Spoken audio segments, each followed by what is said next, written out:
नमस्कार दोस्तों। क्या हो अगर आपके यहाँ तो एक ऐसी किताब लग जाए जिससे आप कोई भी जिन को इस दुनिया में बुला सको और उनसे वो हर एक काम करवा सको जो आपकी कभी ना कभी डिज़ायर थी, है या फिर होने वाली हो शायद से। तो कितना मज़ेदार होगा कि कोई आपके लिए वो हर एक चीज़ कर दे रहा है। बट क्या आपने कभी सोचा है कि उसकी कीमत क्या होगी? हमारी कहानी में सहदाब नाम के लड़के के साथ भी कुछ ऐसा ही हुआ। वो बहुत ही अच्छा लड़का था, बट उसकी सबसे बड़ी गलती ही यही थी कि उसने जिन को बुला लिया। अब उसके साथ क्या हुआ, वो बचा या नहीं बचा, और आप इन सभी चीज़ों से कैसे बच सकते हो, ये सब जानने के लिए आपको ये स्टोरी पूरी देखनी होगी। तो बिना किसी बकवास के इस स्टोरी को हम स्टार्ट करते हैं, जिसका नाम है जिन का आतंक। मेरा नाम सहदाब है। मैं अपनी मज़हब की तरफ काफ़ी झुका हुआ इंसान था। मैं मस्जिद भी रोज़ जाया करता था, ख़ास तौर पर फ़ज्र सलाह के लिए। मेरी ज़िंदगी काफ़ी अच्छी चल रही थी। एक अच्छी जॉब, एक अच्छी फैमिली और एक अच्छा फ्रेंड सर्कल होने के कारण I was living my dream life.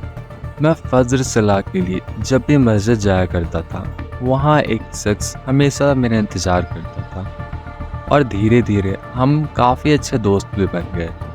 हम मस्जिद में सलाह के बाद घंटों घंटों बातें करने लग गए। एक दिन अचानक से उसने मुझसे उस अनदेखी दुनिया के बारे में बात करना शुरू कर दिया। वो दुनिया जहाँ पर इंसान नहीं बल्कि जिन्न और परियां रहती थी। वैसे तो मुझे इन सभी चीज़ों में पूरा सा भी इंटरेस्ट नहीं था, बट उसकी एक्टिंग देखकर और उसकी सेंस ऑफ ह्यूमर को देखकर धीरे धीरे मैं भी उन सभी चीज़ों में अट्रैक्ट होता गया। और मुझे पता ही नहीं चला कि मुझे उन सभी चीज़ों में कब इतनी रुचि आ गई, जो मुझे आज तक इतने सालों में कभी भी नहीं आई थी। कुछ दिनों बाद उसने मुझसे आखिरकार ये पूछ ही लिया, क्या तुम इस दुनिया के बारे में और ज़्यादा जानना चाहते हो? और मैंने उसे तुरंत ही रिप्लाई दे दिया, नहीं, ये हराम है और मैं इन सभी चीज़ों में नहीं आना चाहता हूँ। इतना सुनते ही उसने मुझे तुरंत ही एक रिप्लाई दिया, मैं काफिर जिनों की बात नहीं कर रहा हूँ, मैं बात कर रहा हूँ मुसलमान जिनों की। ऐसे जिन जो तुम्हारी ही तरह पाक हैं और वो तुम्हारी ही तरह अल्लाह को मानते हैं, तो तुम्हारा क्यों ही कुछ बिगाड़ेंगे। वो तो तुम्हें अच्छी नसीहत देंगे, अच्छी दीन देंगे, और जो तुम इस दुनिया के बारे में जानना चाहते हो वो सब बताएंगे।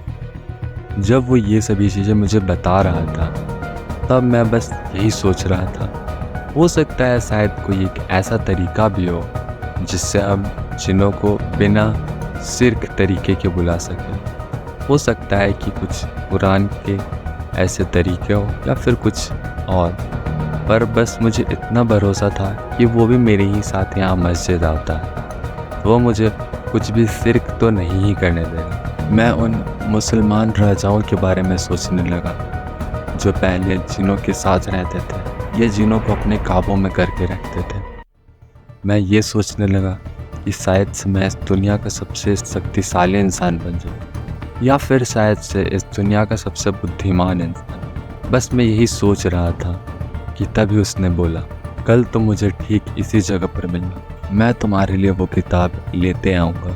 आप भरोसा नहीं करोगे, मैं पूरी रात नहीं सोया।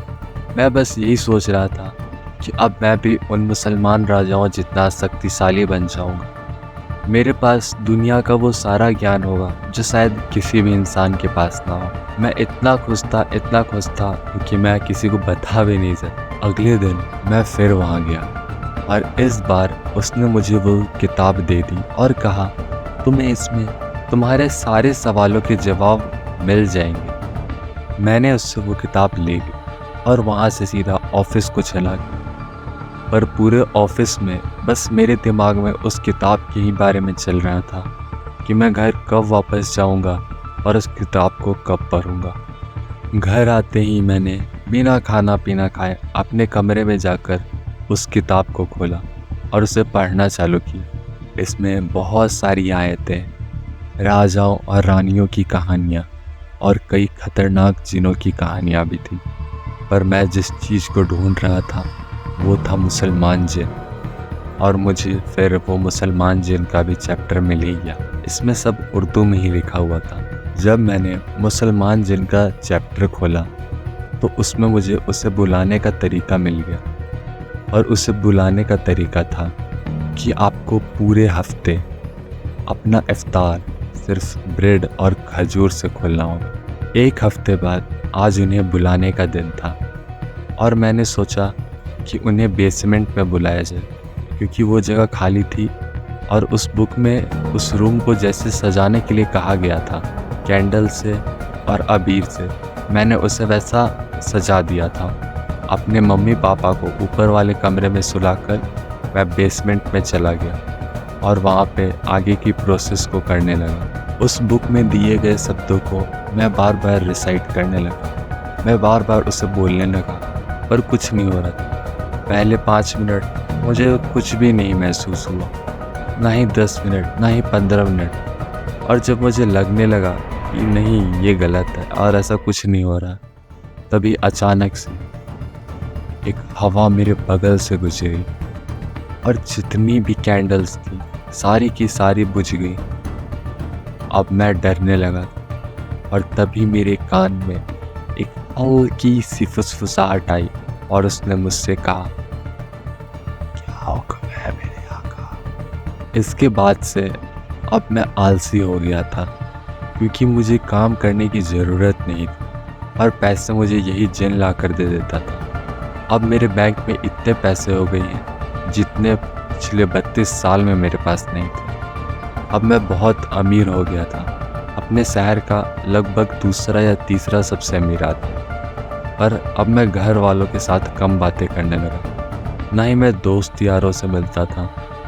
बस मैं अपने रूम में पड़ा रहता और उस जिन से बातें करते रहता था। ऐसी चीज़ें होने के बाद अब मैं काफ़ी खुश था। अब मुझसे खुश शायद ही कोई होगा। पर वो कहते हैं ना कि जल्दी मिली हुई खुशियाँ कभी भी हमेशा नहीं रहती हैं। तो वही अब मैं धीरे धीरे मस्जिद भी नहीं जाता था और ना ही घर वालों से बात करता था। और जब भी उनसे बात करता था तो बहुत ही गुस्से में, और अपने दोस्तों से भी। अब मेरी जॉब भी छूट चुकी थी, क्योंकि मैं जॉब ही नहीं जाता था और यहाँ से ही मेरा बुरा वक्त शुरू हो गया। अब उसने धीरे धीरे अपना रंग दिखाना शुरू कर दिया। अब वो मुझसे सारी गलत चीज़ें, सिर्फ चीज़ें करवाने लगा। और जब भी मैं उसे मना करता वो मुझे धमकी देता कि मैं तुम्हारे परिवार और दोस्तों को मार दूंगा। उसने मुझसे ऐसी ऐसी चीज़ें करवाई जिसके बारे में मैं आपको बता भी नहीं सकता। अब मेरी ज़िंदगी जन्नत से जहन्नुम बन चुकी है और कभी कभी तो मैं उससे पोजेस होकर अपने ही घर वालों पर हमला भी कर देता था। जब मैं उससे पूरी तरह हार चुका था तब मुझे याद आया कि शायद से मुझे वही आदमी बचा सकता है जिससे मैंने मस्जिद में मिला था और उसने मुझे ये किताब दी थी। मैं उसे ढूंढने मस्जिद भी गया, लेकिन मुझे मस्जिद में वो मिला ही नहीं। और जब मैंने मौलवी और वहाँ के और भी लोगों से पूछा तो उन्होंने भी कहा कि हम इसे नहीं जानते हैं। और जब आखिरी में मेरे पास कोई भी चारा नहीं बचा तब मैंने उस किताब को वापस से खोली और उसमें रास्ता ढूंढने लगा कि कैसे मैं खुद को इस सभी चीज़ों से निकाल पाऊँ। और खोजते खोजते मुझे ये मिला कि अगर तुम इन सभी चीज़ों से बचना चाहते हो तो तुम्हें ये किताब एक नए आदमी को देनी पड़ेगी और उसे 7 दिन तक इफ्तार कर कर इस जिन को अपने पास बुलाना होगा और ये जिन तभी तुम्हें छोड़ेगा। ये पढ़ने के बाद मैं अंदर से हिल गया था और मुझे तब जाकर समझ में आया कि उसने मुझे बहुत आसानी से चारा बना दिया था। इस कहानी का एंड जानने के लिए आपको डिस्क्रिप्शन पढ़नी होगी और उससे पढ़े बिना आप इसे गेस भी कर सकते हो कि हाउ द बॉय सेड। और अगर आपको मेरी वीडियो अच्छी लगी then you must have to subscribe and please like the video. Have a great day.